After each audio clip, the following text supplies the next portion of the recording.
এই যে 5 লাখ টাকার ক্রেডিট কার্ড দিলাম লাউয়ের মধ্যে ঢুকায়ে, তারপরে হবো খেলা। বাপরে বাপ, 5 লাখ টাকার ক্রেডিট কার্ড, তাও আবার লাউয়ের ভিতরে। রমেশ, বাসায় গিয়ে আমার দিনে রুটি আর পানি নিয়ে আয়। বাবা আজকে না আমার শরীরটা খুব খারাপ লাগতেছে। ওই বুড়া মানুষের মতো কি কইতেছস? হ্যাঁ, শরীর খারাপ লাগতেছে মনে হইতেছে, এমন ভাবে কইতেছস তোর বয়স 60 বছর হয়ে গেছে। আচ্ছা ঠিক আছে।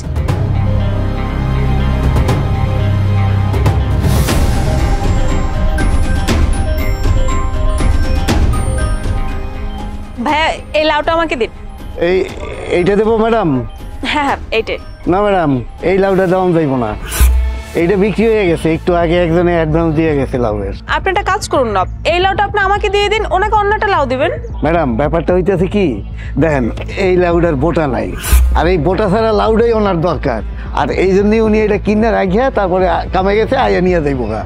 দেখুন না, আপনি এই লাউয়ের 50 টাকা দাম, 50 টাকার জন্য আপনি নাহলে 500 টাকা নিয়ে নিন, আর এই লাউটা আমাকে দিয়ে দেন না, ওনাকে অন্যটা লাউ দিবেন। আরে না না ম্যাডাম, এটা দেওয়া যাইব না, বুঝেন না, জবান বললে একটা কথা আছে না, ওনারে তো আমি জবান দিছি এটা বিক্রির জন্য, আর উনি অ্যাডভান্সও করে গেছে, তাইলে আপনারে আমি কেমনে দেই এই লাউটা কম তো দিই। আচ্ছা আপনি একটা কাজ করতে পারেন, আমি আপনাকে 5000 টাকা দিব। ম্যাডাম এটা টাকা পয়সার ব্যাপার না, এটা একজনে কিনছে, বুঝেন না, ওই যে ভাই আইতেছে, আপনি দরকার হইলে হ্যাঁ কইয়া হ্যার কাছ থেকে নিয়ে যান। কি করি ভাই বলুন তো?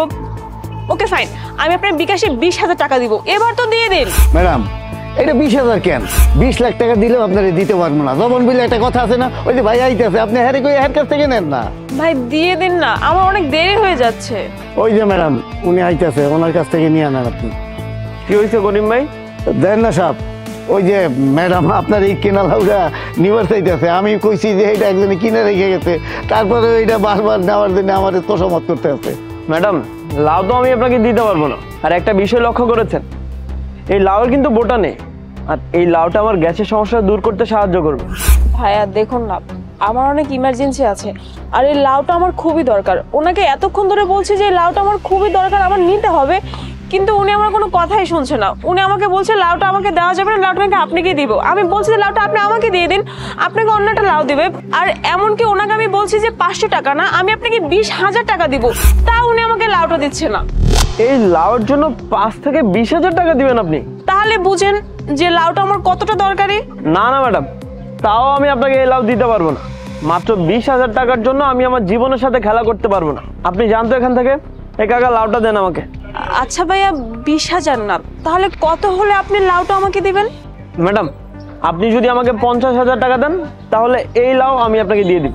আচ্ছা ভাইয়া ঠিক আছে, আমি আপনাকে 50,000 টাকাই দিব, এবার আমাকে লাউটা দিয়ে দিন। ম্যাডাম আপনি ভেবে বলছেন তো? সামান্য এই লাউয়ের জন্য আপনি 50,000 টাকা দিতে রাজি? হ্যাঁ হ্যাঁ একদম ঠিক, এই যে নিন।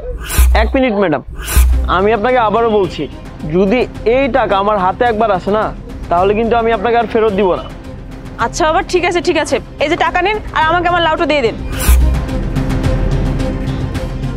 আচ্ছা চাচা, লাউটা আপনি ওনাকে দিয়ে দিন। ঠিক আছে স্যার, নেন ম্যাডাম ধরেন। আচ্ছা ঠিক আছে ভাইয়া, তাহলে আমি আসি। ভাই কারবারটা তো খুব অবাক করা কারবার হয়ে গেল। 50,000 টাকা, এইরকমের যদি মুরগি ধরন যায়, তাহলে কয়েকদিন পর তো মুরগির ফার্ম হইব, তারপরে তো ডিমের আরো তো হয়ে যাইব, এই ব্যবসা তো অনেক বড় করে হলাম। আপনি একদম ঠিক বলেছেন কাকা। আর এই নিন আপনার কমিশন। ধন্যবাদ ভাই। আসি আমি তাহলে।